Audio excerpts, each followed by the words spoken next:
வணக்கம். எல்லாரும் நல்ல சுகமாக ஹாப்பியாக இருப்பீங்கன்னு நான் நம்புகிறேன்.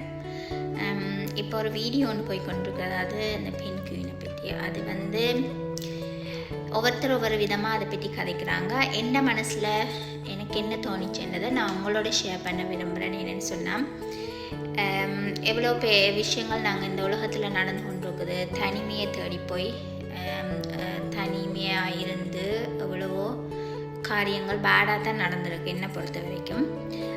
அந்த பெண் குயினுக்கும் அதே நிலைமை தான் நடந்தது. அது தனியாக போய் எதையுமே சாதிக்கல. கடைசியில் அதோட உயிரத்தை இழந்தது. அந்த இடத்துல அது என்னென்ன கஷ்டங்கள் பட்டது யாருக்குமே தெரியாது. அதுகிட்ட நாங்கள் கேட்டால் தான் அது இந்த கஷ்டங்கள் தனிமையாக போய் என்ன கஷ்டங்களை பட்டனுன்றது அதை சொல்லியிருக்கும். ஆனால் அதால் பேச முடியாது. ஆனால் அதோட உயிரும் அது இழந்துட்டுது. இப்படித்தான் நிறைய பேர் ஒரு ஃபேமிலியை விட்டு தனியாக போய் ஈவன் அம்மா அப்பா விட்டோ இன்னும் ஒரு காரியங்களால் தனிமையாக போய் தங்களோட வாழ்க்கையை இழந்து போகிறாங்க. எப்போவுமே நமக்குண்டு இருக்கிற அன்பான உறவுகள் நம்மளை சுற்றி இருக்க வேணும். அது இல்லாவிட்டால் நமக்கும் இப்படியான சிச்சுவேஷன் நடக்கும் என்றதை நாங்கள் எப்போவுமே மறக்க முடியாது. எந்த மனசில் பட்டதை தான் நான் சொல்கிறேன். யாரும் இதை ஒவ்வொரு விதமாக நீங்கள் எடுத்துக்கொள்ளலாம். இதை ஒரு மோட்டிவேஷனாக எடுக்கலாம். எப்படி வேணும்னாலும் நீங்கள் எடுத்துக்கொள்ளுங்க. ஆனால் என்னை பொறுத்த வரைக்கும் நாம் எடுக்க வேண்டிய முடிவுகளை கட்டாயம் தனியாக தான் எடுக்க வேண்டும். என்னென்னு சொன்னால், நாங்கள் மற்றவர்களோட கதைச்சு நாங்கள் முடிவு எடுக்கிறோன்னா அது கட்டாயமே அது நடக்காது. ஒவ்வொருத்தர் ஒவ்வொரு கருத்தை சொல்லுவாங்க. எங்களோட மைண்ட் குழம்பிடும்.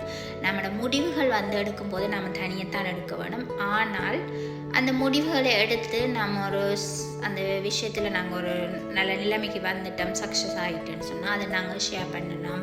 நம்ம மற்றவங்களுக்கு அதை பற்றி சொல்லி நாங்கள் சந்தோஷப்படலாம். என்னென்னு சொன்னால், சில பேர் சொல்லுவாங்க நல்ல விஷயங்களை எல்லாருக்குமே நாங்கள் ஷேர் பண்ணக்கூடாது. அது 100% உண்மை.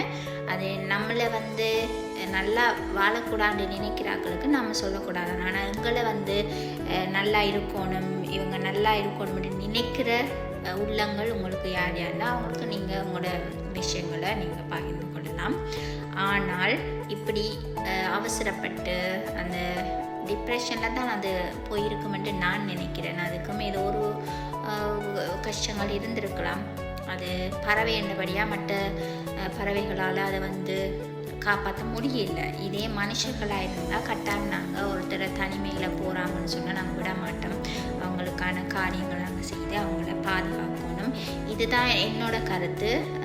மிச்சம் நீங்கள் எல்லோரும் அதை எப்படி எடுக்கிறீங்கன்னு தெரியா. என்னை பொறுத்த வரைக்கும் கூட்டமாக இருந்து, அதாவது ஃபேமிலியோடு இருந்து உங்களோட விஷயங்களை நீங்கள் செஞ்சு உங்களுக்கான டைம் வரும்போது நீங்கள் உங்களோட விஷயங்களை தனிமையாக போய் நீங்கள் செய்கிறது அது ஓகே. ஆனால் சில சமயங்களில் எங்களுக்கு எங்களோட உறவுகள் கட்டாயம் தேவை. இதை நான் எந்த இடத்துலேருந்து நான் உங்களுக்கு சொல்கிறேன். உங்களுக்கு பிடிச்சிருந்தா நீங்கள் எடுத்துக்கொள்ளுங்கள். பாய், டேக் கேர் எல்லாரும்.